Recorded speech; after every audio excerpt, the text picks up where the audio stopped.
What's up, guys? So this is a Lennox furnace. It's a show you the exact model in case you're wondering. Model and serial number there. But I'm going to be showing you how to adjust the fan speed on this. So you've got a series of dip switches here, and you've got a readout that shows A1025. That's 1025 CFM. Now, number 5 and 6 are for your fan speed adjustment. So if I was to bump 6 to the on or up position, notice that lowers my fan speed way down.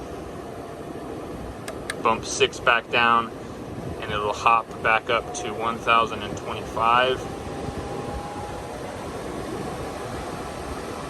Now number 7, if I bump this up, notice what'll happen. It just ramped up. So it goes from 1025 to 1128. So it's a 10% increase by bumping this number 7 up. Now notice what happens if we bump 8 up.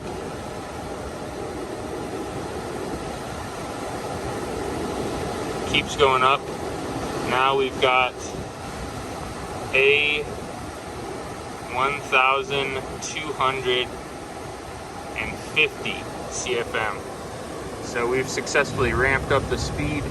This particular unit was freezing and we've got plenty of return. Our filter is good and we're gonna ramp the speed and see if that fixes our problem.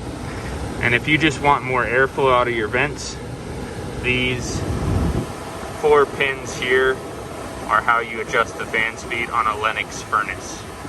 Hope you found this video helpful. Catch y'all on the next one. Later.